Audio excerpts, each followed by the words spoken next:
Southeast Radio's Business Matters with Karl Fitzpatrick.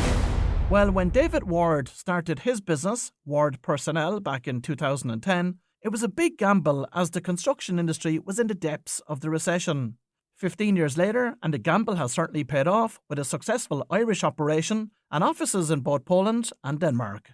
So, what is the secret of the success? David joins us now to reveal all. But David, you might begin by telling us about your career prior to starting Ward Personnel. Good morning, Carol. Thank you for having me. I'm a Roscommon man originally, went to university in Galway, qualified as a secondary school teacher, and I spent a year teaching in Galway straight after I left uni. I was only temping for the year, went to Australia for a year, came back, and I ended up working for another company in the same space as I'm currently in.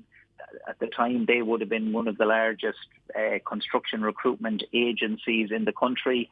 I kind of fell into a job with them really through a contact. I had no particular interest in going back teaching. And so this job kind of fell into my lap. I took the job and I ended up spending 12 years with that company. Given that the industry was in the doldrums at that stage in 2010, how long did it take to recover and for you to gain traction with Ward Personnel? Well, I suppose I needed to get a certain amount of traction immediately because, like anyone else, I had bills to pay and I had a young family to feed, Carol. So, when I set up on my own, for the first 6 months, I was literally the only person in the company. So I was doing the selling. If I was lucky enough to get an order, I was filling the job. I was doing the wages for the couple of workers, I suppose after maybe 6 months, I had approximately 20, 25 workers. I was doing the payroll for them. I was doing the invoicing, the credit control. I was doing the whole lot.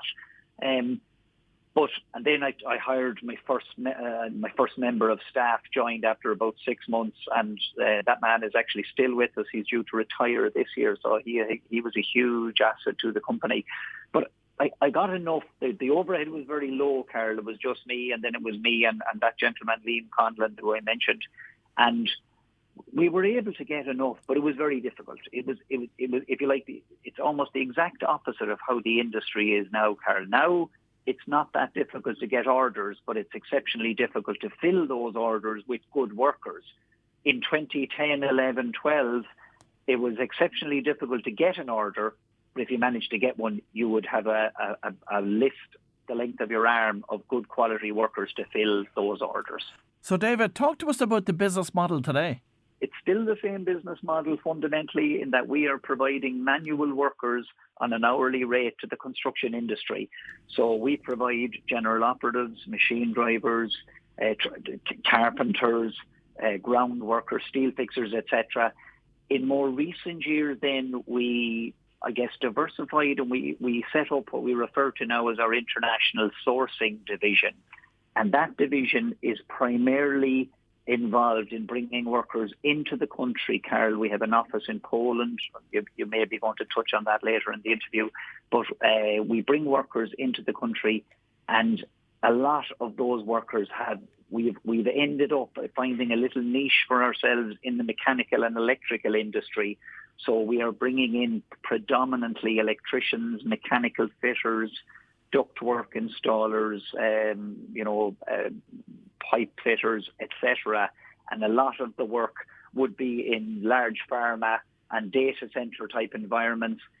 And as I think you know, we've also now started providing some workers in Denmark. So we have a company in Denmark we set up a few years ago. We're doing some work on the ground over there, and we're also in the process of getting incorporated in Germany. So by Q3 of this year, Carol, we should be active in 3 separate markets. You have about 100 clients here in Ireland. Provide us with an insight into their size and scale. That is correct. We'd have approximately 100 clients, Carol. They would be predominantly Tier 1 building contractors in Ireland. So the largest, we would deal with a lot of the sort of household name contractors in Ireland, the likes of John Sisk and Son, PJ Hegarty and Sons, BAM contractors, John Paul Construction. We would also deal with a lot of Tier 2, the next size down contractors, and we would deal with some large subcontractors. And as I mentioned, with regard to the mechanical and electrical space, we would deal with a lot of the the larger players in that space, some of whom would be household names, Mercury Engineering, Jones Engineering, Dornan Engineering. We would deal with a lot of those type of companies as well. So I'd say the lion's share of our turnover would be generated with larger contractors, large and medium-sized building contractors, mainly Irish companies, Karl. And while there's a major challenge in getting staff here in the construction sector in Ireland, 50% of your agency staff are still sourced in Ireland. So what's working for you in that respect? We try to look after the men as well as we possibly can.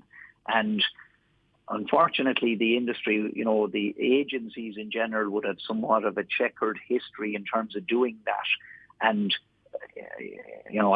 suffice to say, I've heard several kind of horror stories over the years about agency workers being messed around by their employer. But that's one thing we realised very early, certainly when things started picking up in the mid, 2015, 16, 17, that there was a massive shortage of workers coming because of, a lot of workers had been lost to the industry with the demise of the Celtic Tiger. And so one of the things that we set out our stall to do was look after our workers as well as we possibly can, making sure that they're happy in the assignments, making sure their wages are correct every week, making sure that if they have a query, that query gets answered. If one of my staff miss a call from one of our workers, I want that person rang back ASAP, certainly within a half an hour to have his query addressed. And that has worked well for us. We have a good reputation. Generally, guys that as long as we can keep providing employment for a lot of these guys, they want to stay with us. When it comes to sourcing staff, why did you choose Poland as opposed to any other country to locate an office in? And what is the availability of construction staff like in Poland? Okay, so the reason that we opted for Poland was I had hired a Polish guy in the company in 2015, a guy called Matt Miz. He was hired as an account manager in Ireland. Very, very good guy. And Matt now heads up our international sourcing division. He's Polish. He and I were having a chat one day about the increasing shortages of workers in Ireland. And he said, look, I think I could get some, I think it was carpenters at the time we were talking about. He says, I think I could get some carpenters in Poland. And I said, sure, let's give it a go. And obviously, with him being a Polish national, he had obvious advantages of looking at Poland versus any other country. But also, there was at that stage in when we started talking about this in 2016, 2017, there was already a well-established tradition of Polish people working in Ireland. And, there's a lot of similarity between Polish people and Irish people. And generally, Polish people are very well regarded in Ireland. So that's why we started there, Karl. The Polish economy wasn't particularly strong, so it meant with the sectoral employment order rates of pay what they are in Ireland, which is pretty good rates of pay, and the Polish economy not doing so well, we were able to attract good quality workers to come over and do contracts for us here in Ireland. But I should say it's becoming a little bit more difficult now because the Polish economy has improved a lot, in particular in the last couple of 2 or 3 years. And so we're having to cast the net wider now to other countries.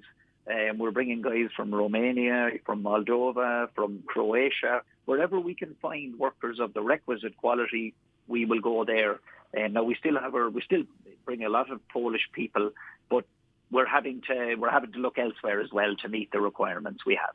And of course, there's a major housing shortage, not just for those living here, but also affecting those that are coming into Ireland. So how has Ward personnel overcome that challenge?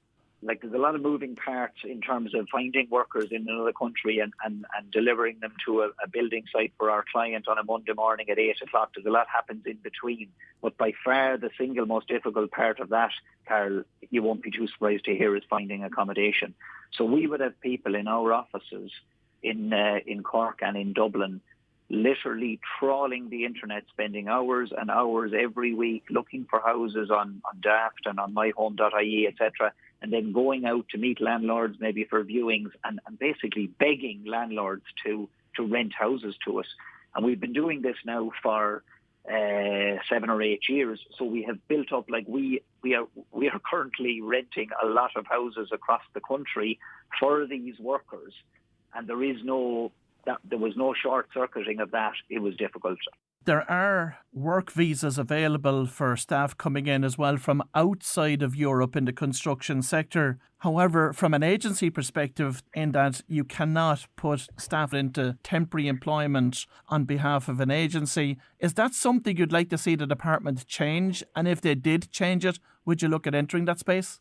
In short, we definitely would look at it, Karl, but as you point out there, as things stand, an agency cannot go and get a work permit and a visa for somebody to then provide that person on an hourly rate, it'd be like on a contract basis, to a client.